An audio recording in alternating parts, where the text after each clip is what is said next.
Kamusta naman kaya mga kabayan? Naririnig naman po, Sir Boyd, magpapakita naman sa inyo sa masarap na luto yan. Nakabili ako niyang pork belling iyan at pinagtitidis sa mga tabang iya. Kataba-taba naman ang napabigay sa akin. Hindi ko itong napansin niya. Daan ko nabawas na taba at may nadamay pa mga lamang iyan. At papapagmantikaan maya titawang ating pork belling ito, gagayat-gayatin na natin. Ipe-prepare natin sa mga lutong naisip kong gawin.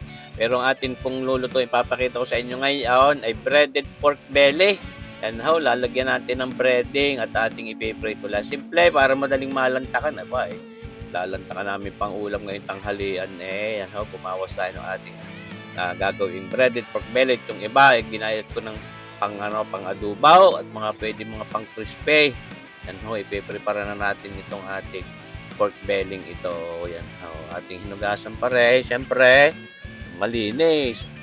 Yan ho, patitigisin natin. At ito ang ating mga pang-adobong ito. Ito yung ating ipe-prepare la, pero hindi ko pa rin ngayon ipapakita kung anong sunod kong gagawin luto diyan. Salang ay aking adubuhin o pwedeng gamitin nga pang crispy kare-kare, mga pang crispy humba o crispy binagoongan ni pupid. Ayan, pag naiprito. Yan mo, kahit isiyot mo sa frigider pagka saka mo luto pupid. Yan. How? Ating napatigis na itong ating gagawing breaded pork belly. Ating tinutuyo-tuyo pa rin ng paper towel na yan. Siyempre, para mabawasan yung tubig. Siyempre naman. At ito, gagamit tayo ng plastic na yan. At diyan natin kukulungguhin itong ating pork belly. Lalagyan natin itong chicken breading.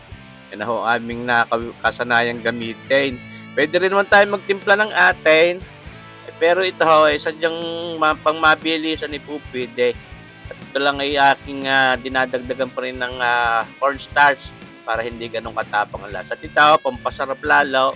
Lumpiang Shanghai mix na yan. Ako, subukan nyo, kasarap. Naglagay tayo ng mga kalahating kutsarita diyan para may extra flavor. At syempre, hindi pwede mawala itong paminta. Napakasarap, mas mabangaw, lalo pag marami-rami. At ito na nga ang cornstarch para hindi ganun katapang, hindi masyadong aalat yung ating breaded pork belly. Lalagyan lang natin diyan sigun sa dapat na mapalagay diyan. Nasasapat para makover yung ating mga pork belly iyon. Kambaya daw, liempo, naku, napakasarap, pinakamasarap na parte ng baboy para sa akin. Pinakamalasa, masarap mga kabayan. How? Atin ang kukulunggihin diyan sa ating plastic labong iyan. At yan ating kakalug-kalug at lalamos-lamasin ng tumigit yung ating breading. Tunay kayo mga kabayan. Kayang mga gaya, kasimple naman luto, kayang-kaya na din gawin. Walang masyadong timpla, di biprito nyo nga lang. Dapat may mantika lang kayong marami-rami para medyo ma-deep fry natin. Yan, ayos na. Tapos itong ating mga pang-adobong ang gayat ay napatigis na rin natin. Titimplahan din natin ng karikit dyan. At yan may ating ipiprito din doon sa ating pinagpritusan noong ating breaded pork belly. Nagyan din lang natin ng paminta. Sa inyo napapanood na yan, karikit na asin para lumasa diyan sa ating kambayadong iyan. Yung pork belly iyan. Nalimpo na yung kambayado at pork belly pa. Mga kabayan. Ating set aside muna yan. Katapos nating halu-haluin papagay yan. Tatakloban natin. At itong ating mga ginabot na mga taba-tabang iyan, mga hinaklit ka, kakataba naman nga na liempo ay ayos lang yan. Pwede natin ito papagmantikain at mapapakinabangan natin yung mantikang makukuha natin dito sa ating pagpipritusan ng breaded pork belly. At yan pag lumutaw na ako, may mauutay ako, may pukuyamot akong malalantakan habang nagluluto ako, mga kabayan. Pag yan naman naalis ang mantika, lulutong iyan, ako, masarap din ako, pwedeng papakain. At nagsalang na tayo na itong ating non-stick wok pa na yan. Naglagay lahat tayo ng karikit na mantika pang kaon dun sa ating mga gapot, yung mga taba-taba, syempre naman. Para naman yan. May mga ngaon. Yan, okay tayo, may karikit na mga laman-laman din akong isinamay para na sa gay pag maya-maya aking napalutong iyay may Mautay akaw, siyempre may makukot-kot habang nagpiprito ng ating breaded pork belly. At ipabibilisin dahil ang video, tinakpan natin nagtitilamsikan, siyempre. Yan ho. Pero ibisitahin natin, baka masunog, siyempre. Patuloy lang natin yung pagugulungin di at kako ngayon pinabibilis natin, siyempre. Para hindi kayo mainip. Ay, parang video na kita niyo bagaro yan. Ay, pag isaw-saw mo sa manghang na suka, na may timpla, ay masarap papakain kahit magbukas ng isang pilsen. Ay, sauce. Ay, di bagaho mga kabayan. Mga gayaan. Basta naman ho, liempo, pinakamasarap ng kako ngayon ang pinakamalasang parte ng baboy para sa akin. Yung pork belly. Ayan. Ating hinango na at itong ating mantikang iyan, dagdagan lang natin ng isang bote pa. Yan, pwede na nating iprito din itong ating breaded pork belly iyan. Ayun, kita nyo baga ho. Talaga namang maya-maya pa'y malalantakan na yan. Tabi sa kaway. O, simple. May maya pang ulam na din si kabayan. Sinakabayan din eh. O, tabi sa kaway. Ano yan na eh. Masarap na pang ulam eh. Duda ko eh. Napakasarap din pulutan. Lalo pag babalikin ng mga bear. Oh, eh siya. Tunay. Sana maadobo ko pa yung ating deep fried tomato. Pag nalingay lang, palulutokin ko na rin lahat. Papapakin ko na rin. Kita nyo ba ito? Ating inuutay na ngayon pinalutong nating pinagbantikan natin mga gamot-gabaut na taba. Ayaw, san sarap.